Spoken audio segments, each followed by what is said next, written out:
तर नमस्कार मित्रांनो, मी तुमच्या सर्वांचा लाडका स्वतः कृष्णभाऊ जाधव आणि आज जायचं होतं आपल्याला मोठ्या महादेवाला. तर सगळे आले होते. मग आपण निघलो. आधी गेलो गावातल्या मंदिरात, मस्त दर्शन बिर्शन घेतले आणि आपला परबो भाऊ या आर्मीवाला मग काय आपला एका झोपाकाचा मस्त नाचत नाचत चाललेला आहे. सगळे एकदम मस्त एक्साइटमेंटमध्ये होते. मग काय लगेच आपण मस्त टपावर बसलो होतो. आपण 5 जण टपावर बसलेलो होतो. आपला विकास भाऊ, ऋषी भाऊ, ज्ञानेश्वर आणि दुसरा ऋषी होता. आणि मग आपण पोहोचलो फायनली वेरूळमध्ये. आणि वेरूळमध्ये तुम्ही बघू शकता गर्दी किती होती. तिसरा सोमवार होता. सगळे भाविक भक्त मस्त मोठ्या महादेवाला जाण्यासाठी आधी वेरूळला येतात.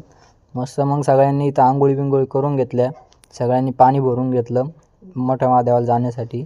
मग नंतर इथं मस्त आपल्या सगळ्यांचं पाणी वर आलं. वरती आरती बिरती करून घेतली. मग सगळ्यांनी पूजा बिजा केली. मग नंतर आपले विकास भाऊ ते मस्त पायी जाणार होते. त्यांनी मस्त पुढं एकदम DJ बीजे लावलेला होता कोणीतरी. मस्त एन्जॉय करत होते ते.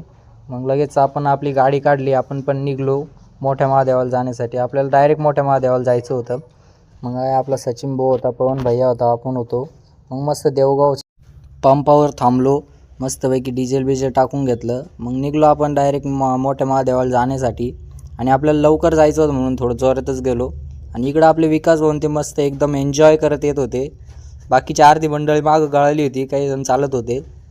आणि मग लगेच आपण गेलो. मस्त आपल्याला आपली सगळी मंडळी भेटली. तुम्ही गर्दी बघू शकता मोठ्या महादेवाला किती गर्दी होती. पिनाकेश्वर महादेव मंदिरात आपण गेलो. मस्त दर्शन करून घेतले. परत आपल्या गाडीकडे येत होतो खाली. तर येताना ही मूर्ती दिसली महादेवाची, एकदम मस्त मूर्ती होती. मग फोटो काढून घेतला एक. आणि आपला बापू बघा तुम्ही, इतका दमलेला होता तर बापूला चालतासुद्धा येत नव्हतं. काठीच्या साहाय्याने चालत होता बापू.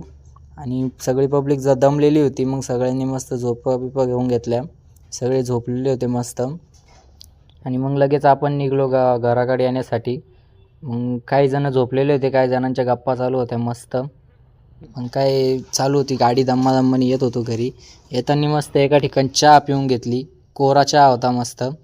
मग एक जणाची गाडी पंक्चर झालेली होती. त्यांनी आपला जॅक घेतला, गाडी पंक्चर काढून घेतली. आणि आपण आलेलो होतो देवगावमध्ये. तर तुम्ही शिवस्मारक बघू शकता देवगावमधलं किती सुंदर आहे.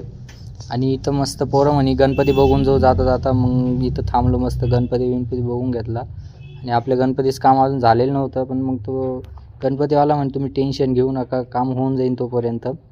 मग नंतर पुढं आलो देवगाव फाट्यावर. मस्त सगळ्यांनी जेवण करून घेतले. सगळ्यांना भुका लागलेल्या होत्या एकदम फुल. सगळ्यांनी जेवण करून घेतलं, डाळबट्टी खाऊन घेतली.